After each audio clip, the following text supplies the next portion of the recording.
ओम श्री विष्णवे नमः। हरे कृष्ण। आप सभी का दिन शुभ हो। आज वैशाख मास का 14वां दिन है और आज दिनांक है 26 अप्रैल और दिन है शनिवार। आज आप सुनेंगे वैशाख मास महात्म्य का 14वां अध्याय। और क्योंकि आज शनिवार का दिन है तो सबसे पहले सुनिए श्री दशरथ कृत शनि स्तोत्र पाठ हिंदी में। जिनके शरीर का वर्ण कृष्ण नील तथा भगवान शंकर के समान है, उन शनिदेव को नमस्कार है। जो जगत के लिए कालाग्नि और कृतांत रूप हैं, उन शनैश्चर को बारंबार नमस्कार है। जिनका शरीर कंकाल जैसा मांसहीन तथा जिनकी दाढ़ी मूछ और जटा बड़ी हुई है, उन शनिदेव को नमस्कार है। जिनके बड़े बड़े नेत्र, पीठ में सटा हुआ पेट और भयानक आकार है, उन शनैश्चर देव को नमस्कार है। जिनके शरीर का ढांचा फैला हुआ है, जिनके रोएं बहुत मोटे हैं, जो लंबे चौड़े किंतु सूखे शरीर वाले हैं और जिनकी दाढ़ें काल रूप हैं, उन शनिदेव को बारंबार प्रणाम है। हे शनैः, आपके नेत्र कोटर के समान गहरे हैं, आपकी ओर देखना कठिन है। आप घोर रौद्र भीषण और विकराल हैं, आपको नमस्कार है। वलीमुख, आप सब कुछ भक्षण करने वाले हैं, आपको नमस्कार है।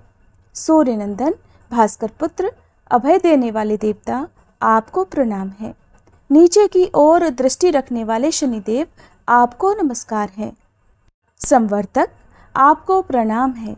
मंद गति से चलने वाले शनैश्चर, आपका प्रतीक तलवार के समान है, आपको पुनः पुनः प्रणाम है। आपने तपस्या से अपनी देह को दग्ध कर लिया है। आप सदा योगाभ्यास में तत्पर, भूख से आतुर और अतृप्त रहते हैं, आपको सदा सर्वदा नमस्कार है। ज्ञान नेत्र, आपको प्रणाम है। काश्यप नंदन सूर्यपुत्र शनिदेव, आपको नमस्कार है। आप संतुष्ट होने पर राज्य दे देते हैं और रुष्ट होने पर उसे तत्काल हर लेते हैं। देवता, असुर, मनुष्य, सिद्ध, विद्याधर और नाग, ये सब आपकी दृष्टि पड़ने पर समूल नष्ट हो जाते हैं। देव, मुझ पर प्रसन्न होइए, मैं वर पाने के योग्य हूँ और आपकी शरण में आया हूँ। सभी प्रेम से बोलिए शनिदेव महाराज की जय।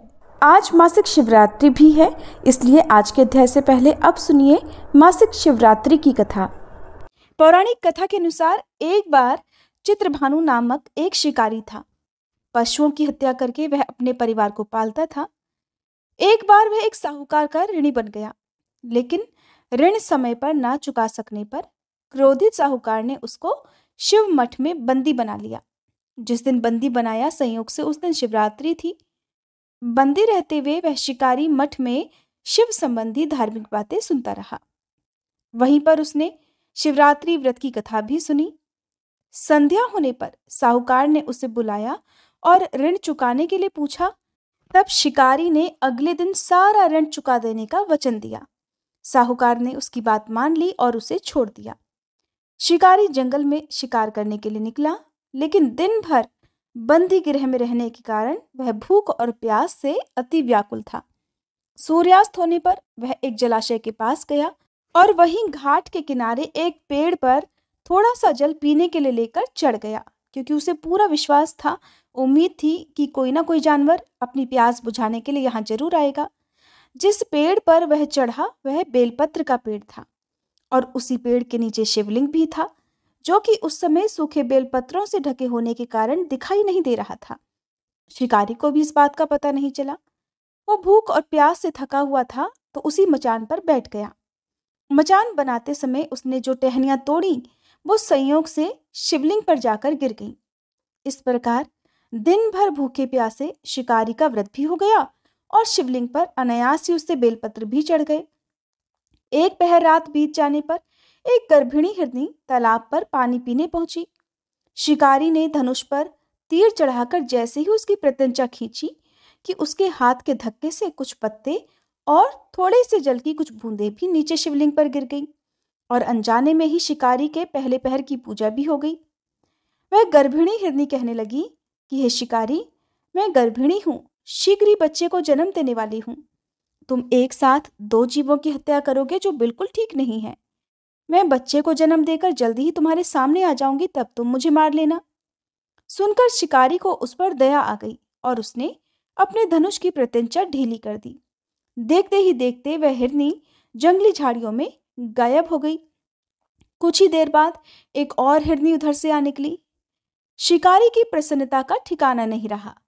पास आने पर उसने फिर से धनुष पर अपना बाण चढ़ाया। कुछ बेलपत्र फिर से नीचे शिवलिंग पर जा गिरे और अनायास ही इस प्रकार शिकारी की दूसरे पहर की पूजा भी संपन्न हो गई। तब उसे देखकर वह हिरनी विनम्रता पूर्वक निवेदन करने लगी कि हे शिकारी महाराज, मैं तो थोड़ी ही देर पहले ऋतुकाल से निवृत्त हुई हूँ और कामातुर विरहिणी हूँ। अपने प्रिय की खोज में भटक रही हूँ। मैं अपने पति से मिलकर जल्दी ही तुम्हारे पास आ जाऊंगी। कृपया तुम मेरा विश्वास करो, तब तुम मुझे मार लेना। सुनकर शिकारी को उस पर भी दया आ गई और उससे जल्दी आना कहकर उसे जाने दिया। 2 बार शिकार खोकर अब यह शिकारी चिंता में पड़ गया। रात का आखिरी पहर बीत रहा था। तभी एक दूसरी हिरनी अपने बच्चों के साथ उधर से निकली। जैसे ही वह अपने बच्चों के साथ घाट पर पानी पीने के लिए आई कि शिकारी ने फिर से अपने धनुष पर तीर चढ़ा दिया। अब वह तीर चढ़ाकर छोड़ने ही वाला था कि फिर से अनायास ही कुछ पत्ते और जल की कुछ बूंदें शिवलिंग पर गिर गईं। उधर शिकारी को धनुष की प्रत्यंचा खींचा हुआ देखकर वह हिरनी बोल उठी कि हे शिकारी महाराज, हमें मत मारो। मैं इन बच्चों को इनके पिता के हवाले करके लौट आऊंगी। कृपया मेरा विश्वास करो और इस समय मुझे मत मारो, नहीं तो मेरे ये बच्चे अनाथ हो जाएंगे। शिकारी हंसने लगा और कहने लगा, सामने आए शिकार को छोड़ दूं? मैं ऐसा मूर्ख नहीं हूं। इससे पहले भी मैं 2 बार अपना शिकार खो चुका हूं। मेरे बच्चे भी तो भूख प्यास से तड़प रहे होंगे। उसके उत्तर में हिरनी कहने लगी कि जैसे तुम्हें अपने बच्चों की ममता सता रही है ना, ठीक वैसे ही मुझे भी इन बच्चों की फिक्र है। इसलिए सिर्फ इन बच्चों के नाम पर ही मैं थोड़ी सी देर के लिए तुमसे जीवन दान मांग रही हूँ। कृपया मेरा विश्वास करो, मैं इन्हें इनके पिता के पास छोड़कर जल्दी वापस आ जाऊंगी। हिरनी का दीन स्वर सुनकर शिकारी को उस पर भी दया आ गई और उससे भी जल्दी आना कहकर उसे भी छोड़ दिया। इधर शिकार के अभाव में बेल वृक्ष पर बैठा शिकारी बेलपत्र तोड़ तोड़कर क्रोध में नीचे फेंकता जा रहा था। अनजाने में उससे तीसरे पहर की पूजा भी स्वतः ही संपन्न हो गई। अब सुबह होने को हुई तो एक हष्ट पुष्ट हिरन उसी रास्ते पर आया। अब तो शिकारी ने सोच लिया कि इसका शिकार तो वह अवश्य करेगा, इसे किसी भी प्रकार वह जाने नहीं देगा। इधर शिकारी की तनी प्रत्यंचा देखकर वह हिरन समझ गया कि ये शिकारी मुझे जरूर मार डालेगा। फिर भी उसने विनती करते हुए कहा कि भाई, अगर तुमने मुझसे पहले आने वाली 3 हिरनियों और उनके साथ छोटे छोटे बच्चों को भी मार डाला है, तब तो तुम मुझे मारने में भी बिल्कुल देर मत करो, ताकि मुझे उनके वियोग में एक क्षण भी दुख न सहना पड़े, क्योंकि मैं उन हिरनियों का पति हूँ। और अगर तुमने उन्हें जीवन दान दिया है तो मुझे भी कुछ क्षण का जीवन देने की कृपा करो। मैं वचन देता हूँ कि उन सब से मिलकर मैं जल्दी ही तुम्हारे सामने उपस्थित हो जाऊंगा। हिरन की बात सुनकर शिकारी ने सारी बातें उस हिरन को सुना दी।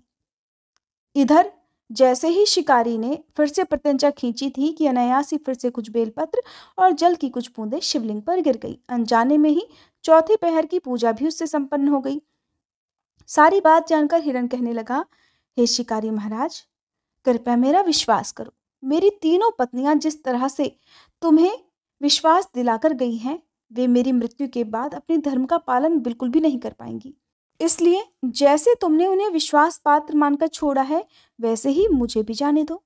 मैं उन सब के साथ तुम्हारे सामने जल्दी ही उपस्थित हो जाऊंगा। दिन भर उपवास, रात्रि जागरण और शिवलिंग पर बेलपत्र चढ़ने से उस क्रूर शिकारी का हिंसक हृदय निर्मल हो गया था। उसमें भगवत भक्ति का वास हो गया था। उसका कठोर हृदय अब कोमल भावों से भर गया था। उसके हाथ से धनुष और बाण छूट गया और उसने उस हिरन को भी जाने दिया। किंतु वह क्या देखता है कि थोड़ी ही देर बाद वह हिरन अपने पूरे परिवार सहित उस शिकारी के सामने उपस्थित था। इसलिए उपस्थित था ताकि वह उनका शिकार कर सके। किंतु जंगली पशुओं की ऐसी सत्यता, सात्विकता और आपसी सामूहिक भावना देखकर उस शिकारी को खुद से बड़ी ग्लानि हुई। उसकी आंखों से आंसू की झड़ी लग गई। उस हिरन परिवार को न मारकर शिकारी ने अपने कठोर हृदय को जीव हिंसा से हटा लिया था, सदा के लिए कोमल और दयालु बना लिया था। उधर देवलोक से समस्त देवतागण भी इस घटना को देख रहे थे। उसके ऐसा करने पर भगवान शंकर ने प्रसन्न होकर तत्काल ही उसे अपने दिव्य स्वरूप का दर्शन करवाया और उसे सुख और समृद्धि का आशीर्वाद देकर गुह नाम प्रदान किया। ये वही गुह था जिसके साथ भगवान श्री राम ने मित्रता की थी। कथा समाप्त। प्रेम से बोलिए भोले शंकर भगवान की जय। अब सुनिए आज का अध्याय। भगवान जानते हैं कि मेरा ये भक्त निर्मल है, ये कोई छल कपट करना नहीं जानता, तो ऐसे में वो अपने ऐसे भोले भाले भक्त की रक्षा या भक्त की सहायता जरूर करते हैं। आज की कहानी एक ऐसे ही भोले भाले भक्त की कहानी है। भक्त धन्ना जी का जन्म मुंबई के पास में एक गांव में हुआ था और वे एक जाट घराने से संबंधित थे। धन्ना जी के माता पिता कृषि और पशुपालन करके अपना जीवन बिताया करते थे और उनके पास धन का बहुत अभाव था। जैसे ही धन्ना बड़ा हुआ उसे भी पशु चराने के काम में लगा दिया। अब वह हर दिन अपने पशुओं को चराने के लिए दूर जंगल में जाने लगा। गांव के बाहर ही कच्चे तालाब के पास में एक ठाकुर जी का मंदिर था, जिसमें बहुत सारी ठाकुर जी की मूर्तियां रखी हुई थी। लोग हर दिन वहां आकर श्रद्धा से माथा टेकते और कुछ भेंट दक्षिणा अर्पण किया करते। धन्ना पंडित जी को ठाकुरों की पूजा करते, स्नान करवाते और फिर घंटियां बजवाते रोज देखा करता। अल्प बुद्धि का होने के कारण वो कुछ भी समझ नहीं पाता था। एक दिन धन्ना के मन में आया कि चलो देखते हैं कि ये सब क्या होता है। फिर उसने एक दिन मंदिर में जाकर पंडित जी से पूछ लिया कि पंडित जी, आप हर दिन मूर्तियों के आगे बैठकर क्या करते हो? पंडित जी ने बताया कि हम ठाकुर जी की सेवा करते हैं और ठाकुर जी की सेवा करने से सारी इच्छाएं पूर्ण हो जाती हैं। धन्ना ने सुना तो कहा, पंडित जी एक काम कीजिए, ये ठाकुर जी मुझे भी दे दो। भोले भाले धन्ना ने सोचा कि उनका परिवार बहुत गरीबी में जीवन बिताता है, शायद ठाकुर जी उनकी भी गरीबी दूर कर दें। इसी प्रकार सोचते हुए उसने पंडित जी से बार बार ठाकुर जी को लेने की जिद करनी शुरू कर दी। पंडित जी ने देखा तो सोचा कि ये बालक ऐसे नहीं मानेगा, तो उस बालक से छुटकारा पाने के लिए पंडित जी ने कपड़े में एक पत्थर को लपेट कर दे दिया। घर जाकर धन्ना ने पत्थर को ही ठाकुर समझकर उन्हें बड़े प्यार से स्नान कराया और फिर भोग लगाने के लिए कहने लगा। जब धन्ना ने देखा कि ठाकुर जी तो भोग ग्रहण ही नहीं कर रहे, तो वह उनसे बार बार प्रार्थना करने लगा। धन्ना ने ठाकुर जी के आगे कसम खाई कि ठाकुर जी, अगर आप नहीं खाएंगे तो मैं भी भूखा रहूंगा। मासूम धन्ना की ये जिद देखकर भगवान प्रकट हो गए और उसके द्वारा रखी गई लस्सी और रोटी का भोग लगा लिया। इस तरह धन्ना ने अपने भोलेपन में पूजा करने और साफ मन से पत्थर में भी भगवान को पा लिया। कुछ समय बीतने के बाद धन्ना को एक दिन लगा कि उसके माता पिता बूढ़े हो रहे हैं और वो अकेला नवयुवक था। उसे ख्याल आया कि ठाकुर जी की पूजा करके उन्हें प्रसन्न करके सब कुछ पाया जा सकता है, तो उसे ये भी जरूर करना होगा ताकि उसके घर की गरीबी दूर हो जाए और उनके घर में सुख आ जाए। ऐसा ही सोचकर वह एक बार फिर से ठाकुर जी के मंदिर में पंडित जी के पास गया और पंडित जी से ठाकुर जी को पाने की जिद करने लगा। पंडित जी ने पहले तो ठाकुर जी देने से मना कर दिया कि वो ठाकुर जी की पूजा अकेले नहीं कर पाएगा, और पंडित जी ने यह भी कहा कि दूसरा तुम अनपढ़ हो, तीसरा ये कि ठाकुर जी तो मंदिर के बिना कहीं भी नहीं रहते, इसलिए वो तुम्हारे घर जाकर प्रसन्न ही नहीं होंगे। इसलिए धन्ना तुम जिद मत करो और अपने खेतों की देखभाल करो। ब्राह्मण का धर्म है पूजा पाठ करना और जाट का काम है अनाज पैदा करना। पंडित जी की बात सुनकर धन्ना टस से मस नहीं हुआ और वो जिद करता रहा। जब वो जिद करता रहा तो अपनी पिटाई के डर से पंडित जी ने जो शालिग्राम जी के मंदिर में एक फालतू पत्थर पड़ा हुआ था उसी को उठाकर धन्ना को दे दिया और पूजा पाठ की विधि भी बता दी। ठाकुर जी को पाकर पूरी रात धन्ना को नींद नहीं आई। बेचैनी से करवटें बदलता हुआ पूरी रात सोचता रहा कि वो ठाकुर जी को ले तो आया है, अब ठाकुर जी को कैसे प्रसन्न करेगा और उनसे क्या क्या मांगेगा। सुबह उठकर अपने नहाने के बाद उसने ठाकुर जी को स्नान कराया। भक्ति भाव से बैठकर लस्सी बनाई, मक्खन निकाला और फिर रोटी पकाई और एक बर्तन में रखकर ठाकुर जी से प्रार्थना करने लगा, हे प्रभु भोग लगाओ, मुझ गरीब के पास तो ये रोटी लस्सी और मक्खन ही मिलेगा, इसके अलावा तो मेरे पास भोग लगाने के लिए कुछ भी नहीं है। प्रभु भोग लगाओ, अभी तो मेरे पास बस यही चीजें हैं, जब आप और भी चीजें दोगे तो आपके आगे वो भी रख दूंगा। अब धन्ना बैठकर ठाकुर जी को देखता रहा, भला पत्थर भोजन कैसे करे। अब तक तो धन्ना ने मंदिर में यही देखा था कि पंडित जी ठाकुर जी को भोग लगाते थे और उसके कुछ देर बाद ही वो भोग सारा वहां से गायब हो जाता था।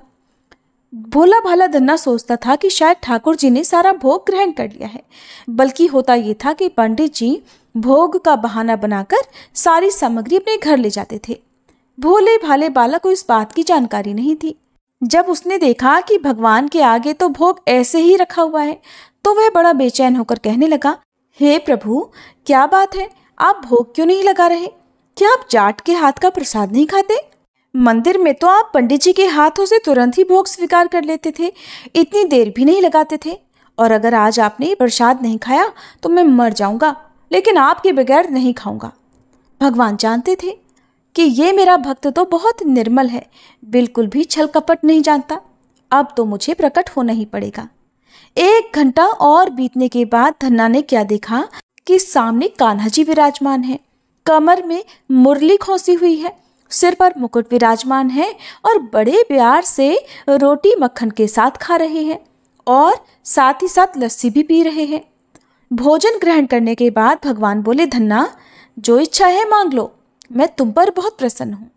धन्ना ने हाथ जोड़कर भगवान से प्रार्थना की कि प्रभु जो आपकी भक्ति करते हैं आप तो उनके सारे काम संवार देते हैं, मुझे गेहूं दाल और घी भी दीजिए, मैं खुश हो जाऊंगा। और अगर और भी अधिक देना चाहते हो तो जूता कपड़े 7 तरह के अनाज, गाय भैंस, सवारी करने के लिए घोड़ी और घर की देखभाल करने के लिए एक सुंदर नारी भी मुझे दे दो।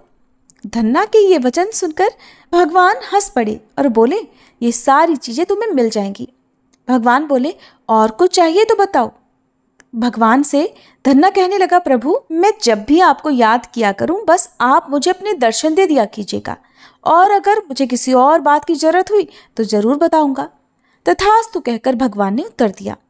फिर धन्ना बोला, प्रभु आज से ये धन्ना आपका आजीवन सेवक हुआ, इसके अलावा मैं अब अपनी जीवा पर किसी और का नाम नहीं लूंगा। धन्ना ये सारी वस्तुएं पाकर खुशी से पागल हो गया। उसने आंखें बंद कर ली और जब आंखें खोली तो देखा भगवान तो वहां पर थे ही नहीं, और बल्कि वहां पर पत्थर के वो शालिग्राम पड़े हुए थे जिनकी पूजा वह हर दिन करता था। उसने बर्तन में बचा हुआ प्रसाद खुद खाया और प्रसाद खाते ही उसे तीनों लोकों का ज्ञान हो गया। भगवान के दर्शनों के कुछ दिन बाद ही धन्ने के घर में सारी खुशी आ गई। उसका एक अमीर घराने में विवाह हो गया। उसकी बिना बोई भूमि पर भी फसल लहलहा गई। उसने जो जो चीज भगवान से मांगी थी वो सब कुछ मिल गई। इसी तरह से भगवान पर विश्वास रखकर बिना छल कपट किए, मन में कोई द्वेष की भावना रखे बिना अगर भक्ति की जाए तो भगवान बिना कुछ मांगे भी बहुत कुछ दे देते हैं। भगवान जानते हैं कि उनके भक्त को कब क्या और कितना देना है। ये थी आज की कहानी। उम्मीद है आपको पसंद आई होगी। रिस्पॉन्ड कीजिए आज की कथा का। और आज की इस कथा में आप एक रीछ यानी भालू और धर्मगुप्त की कथा सुनेंगे। ऋषि बोले, हे सूत जी, आप स्वामी पुष्करणी तीर्थ की महिमा का फिर से वर्णन कीजिए। तब श्री सूत जी कहने लगे कि जो लोग स्वामी तीर्थ में स्नान करते हैं वे तामिश्र, अंधतामिश्र, महारौरव, रौरव, कुंभीपाक, कालसूत्र, असीपत्रवन, कृमिभक्ष, अंधकूप, संदश, शालमली, वज्रकर्णक, तिरोधान, सुचिमुख, पूयभक्ष और विषाग्नि परिपीडन आदि 28 नरकों में नहीं जाते। जो दूसरों के धन, संतान और स्त्रियों का अपहरण करने वाला है वह बहुत वर्षों तक तामिश्र नामक भयंकर नरक में डाला जाता है। जो अधम मनुष्य माता पिता और ब्राह्मणों से द्वेष रखता है वह 10,000 योजन विस्तृत कालसूत्र नामक नरक में डाला जाता है। जो वेदमार्ग का उल्लंघन करके कुपथ पर चलता है वह यमदूतों द्वारा भयंकर असीपत्र वन में गिराया जाता है। जो पकवान और दाल शाक आदि अन्न पंक्ति भेद करके खाता है और मोहवश पंच यज्ञों का अनुष्ठान किए बिना ही भोजन करता है, वह क्रमी भोजन नामक नरक में डाला जाता है, जहाँ सैकड़ों कीड़े उसको खाते हैं और वो भी कीड़ों को ही खाकर रहता है।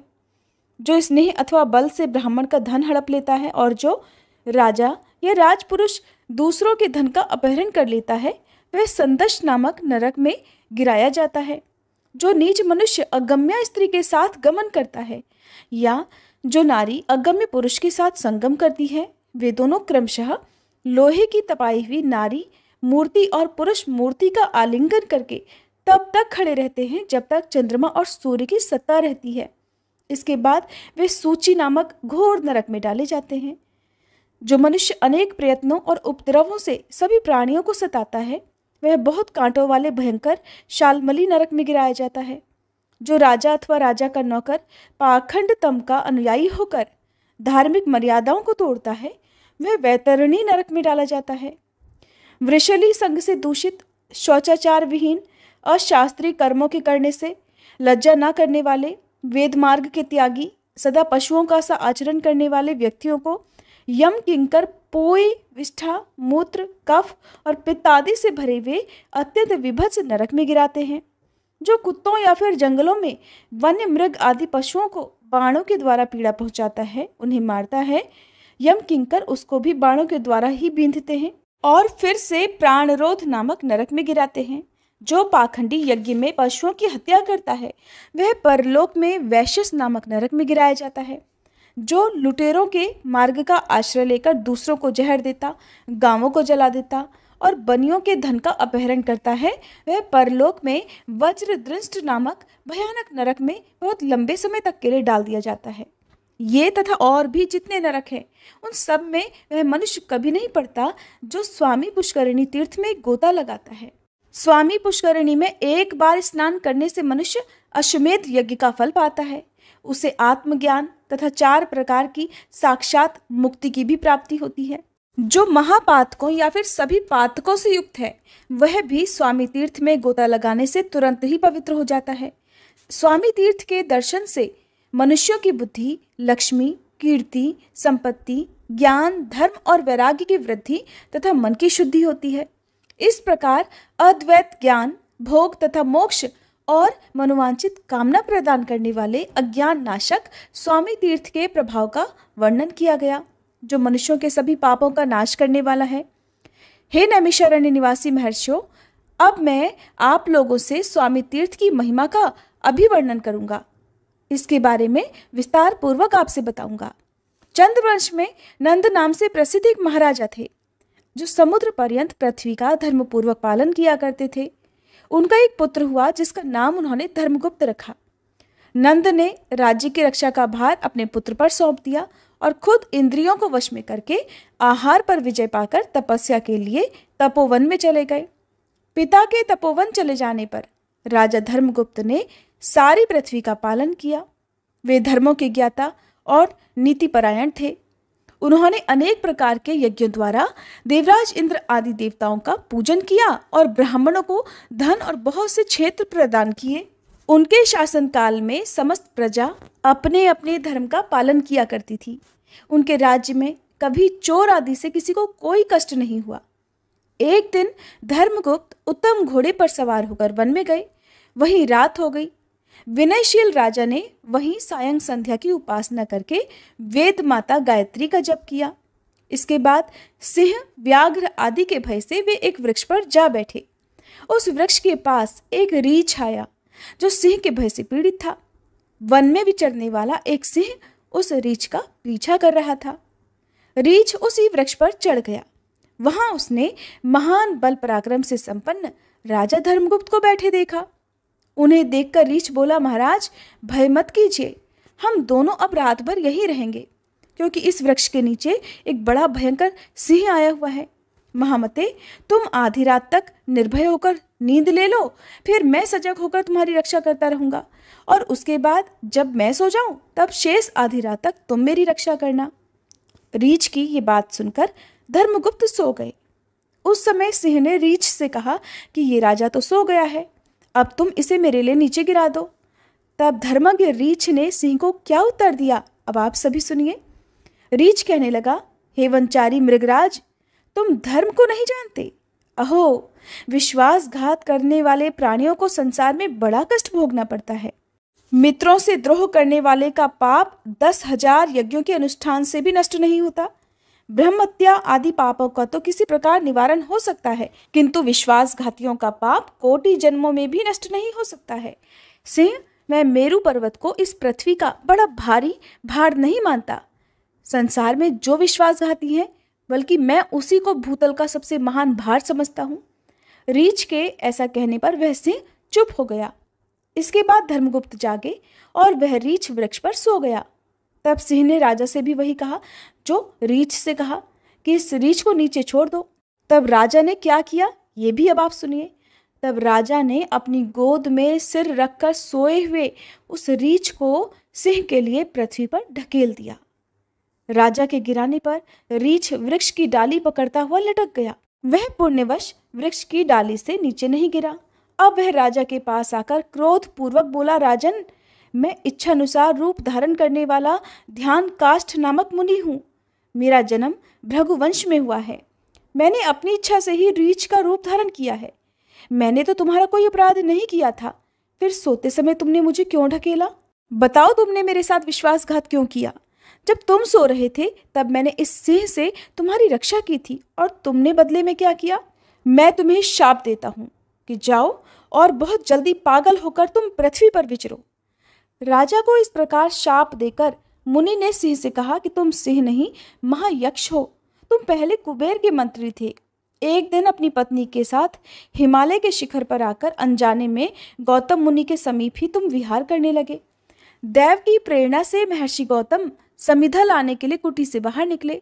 उन्होंने तुम्हें निर्वस्त्र देखकर इस प्रकार शाप दिया कि अरे, तू मेरे आश्रम में आकर निर्वस्त्र होकर खड़ा है, इसलिए अभी तो सिंह हो जाएगा। इस प्रकार तुम्हें सिंह योनि प्राप्त हुई है। हे मृगराज, ये सारी बातें मैं ध्यान लगाकर जानता हूँ।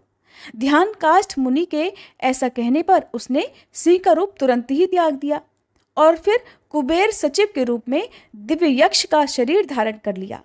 उसके बाद उसने हाथ जोड़कर कहा, महामुने, आज मुझे अपने पूर्व वृतांत का ज्ञान हो गया। मुझे अपने पुनर्जन्म की सारी बातें याद आ गई। गौतम जी ने शाप देते समय उसके उद्धार का समय भी इस प्रकार बताया था कि जब रीछ रूपधारी ध्यान काष्ठ के साथ तुम्हारा वार्तालाप होगा, तब तुम सिंह देह त्याग करके फिर से यक्ष रूप धारण कर लोगे। ऐसा कहकर वह यक्षराज मुनिवर ध्यान काष्ठ को प्रणाम करके उत्तम विमान पर बैठा और अलकापुरी को चला गया।